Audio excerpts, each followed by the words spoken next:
Hi, I'm Neil Kelly, I'm CEO of Warrington Wolves Foundation, and we're here today at David Lloyd to look at adaptive tennis. Real different way of promoting, a real opportunity for our disability groups, people whether they're not physical disability, learning disability, or want to work out in a wheelchair as well. Got all sorts of activities going on. It should be a really exciting day.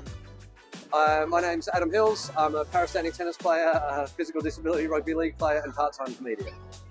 Well, that's good. I'm Sue Morrison. I'm an LTA coach of 40 years. This is my 40th year, so very excited. I also run a business working with children and young adults with a disability to make sure that they're active, and especially tennis. First of all, to see 56 playing tennis, all different ages and abilities. It was really nice to hear that a family just play at the parks and they've loved today and want to join the club. And we've had some VI players as well come along to see what's happening. They'd never heard of VI tennis, so that was brilliant. And to have everybody interacting, that's just been absolutely a joy.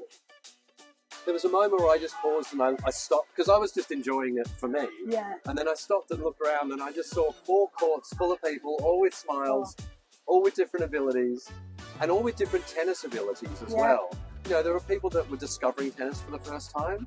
There were people with disabilities who were discovering that there was tennis for them for the first time. It was just joyous.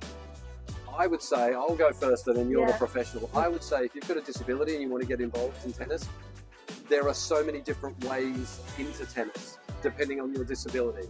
So there are 4, sometimes 5 different categories, depending on what the disability is. There's a way in. This is like, I've described tennis in the past as like, it's like a building that's had steps for able-bodied people and then a ramp for people in a wheelchair, but nothing for anybody in between. And now they've built all these entrances. So it kind of doesn't matter what level of disability or tennis ability you're at, there's a level for you. Yeah, and working for the LTA, they are brilliant in the resources and getting it out there, from wheelchair users to learning disabilities to para-standing, and they will support you. And with the counties as well, there is funding out there that also will support children and young adults who want to really get into the sport. And don't be scared. That's don't make it be a barrier. Come and have a go. There's a different level of fitness in tennis and rugby league. I'm not saying one's harder than the other, but they are different types of fitness. And when I first started playing tennis after years of rugby league, I was like, oh my God, I thought I was fit. I'm clearly not. It's just a completely different style of fitness. And what I found fascinating was watching some of the rugby guys playing. There's a lot that has to go through your head because you're running and you're preparing and you've got hand-eye and you're watching them.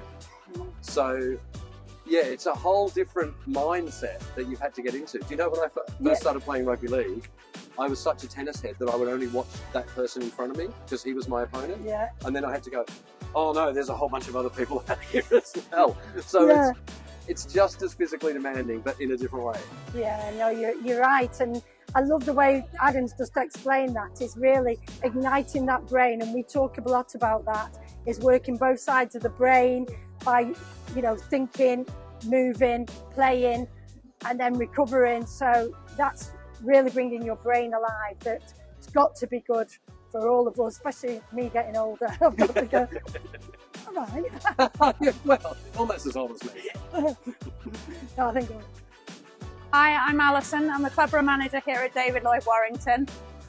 Neil from Warrington Foundation contacted me about para-standing tennis, and the foundation's such a great cause for the community that I couldn't turn down the opportunity to host everyone here today, and it is such a great event, and it's lovely to see everyone playing tennis.